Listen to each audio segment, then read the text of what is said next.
Thank you all again for joining us in the readings on Carl Rogers on Becoming a Person. We are going to continue on in reading together this book. And for those of you who are joining us just currently, we have previous readings that go all the way up to page 139, which is where we are now.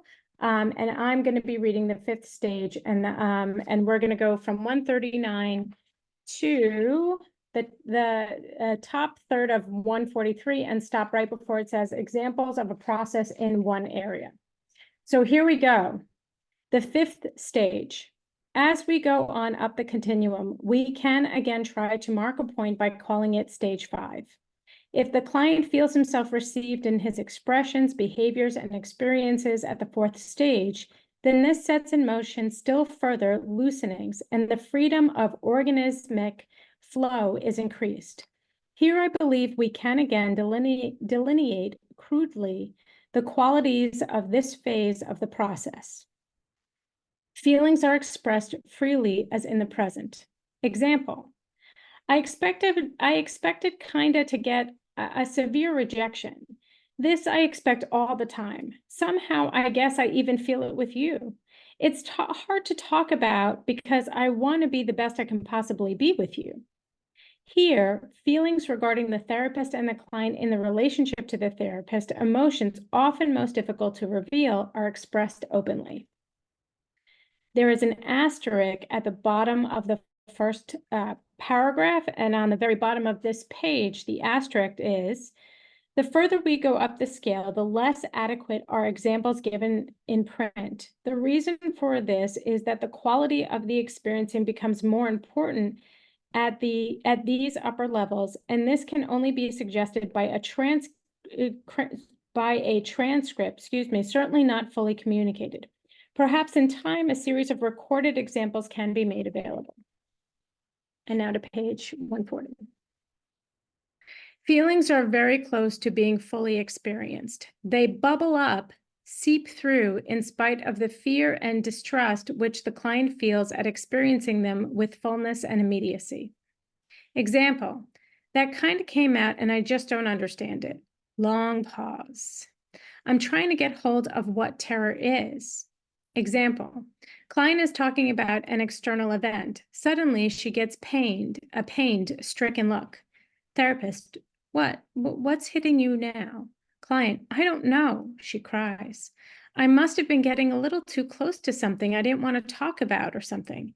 Here the feeling has almost seeped through into awareness in spite of her. Example, I feel stopped right now. Why is my mind blank right now? I feel as if I'm hanging on to something and I've been letting go of other things, and something in me is saying, what more do I have to give up? There is a beginning tendency to realize that experiencing a feeling involves a direct referent.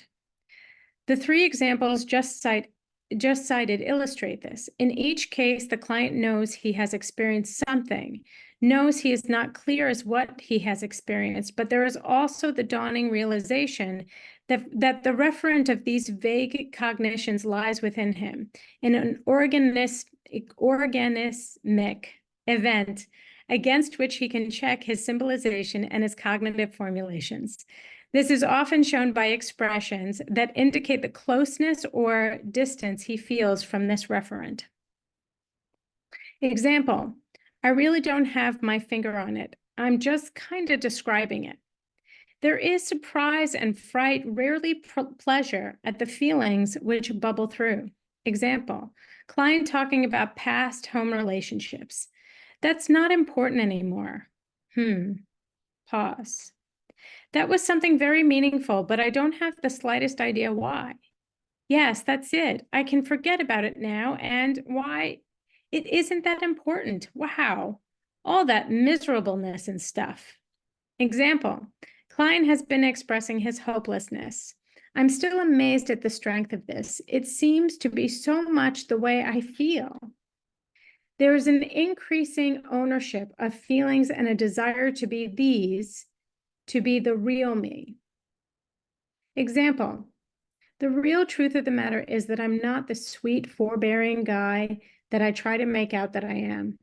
I get irritated, at things. I feel like snapping at people, and I feel like being selfish at times. And I don't know why I should pretend I'm not that way. This is a clear instance of the greater degree of acceptance of all feelings. Experiencing is loosened, no longer remote, and frequently occurs with little postponement. There is a little delay between organismic event and full subjective living of it. I have to practice that word. A beautifully precise amount of this is given by a client.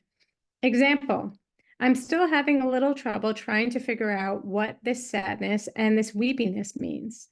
I just know I feel it when I get close to a certain kind of feeling. And usually when I do get weepy, it helps me to kind of break through a wall I've set up because of things that have happened. I feel hurt about something, and then automatically this kind of shields up, and then I feel like I can't really touch or feel anything very much. And if I'm able to feel it, or if I could let myself feel the instantaneous feeling when I'm hurt, I'd immediately start being weepy right then, but I can't. Here we see him regarding his feeling as an inner referent to which he can turn for greater clarity. As he sees his weepiness, he realizes that it is a delayed and partial experiencing of being hurt.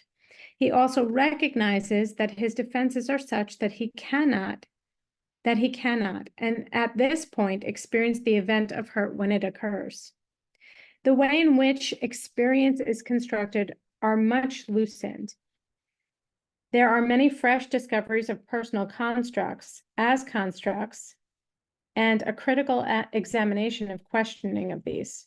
Example, a man says, this idea of needing to please, of having to do it, that's really the kind of a basic assumption of my life. He weeps quietly. It's kind of, one of the unquestioned axioms that I have to please. I have no choice. I just have to. Here he is clear that this assumption has been a construct, and it is evident that its unquestioned status is at an end. There's a strong and evident tendency toward exactness in differentiation of feelings and meanings. Example, some tension that grows in me, or some hopelessness, or some kind of incompleteness. And my life is actually very incomplete now. I just don't know.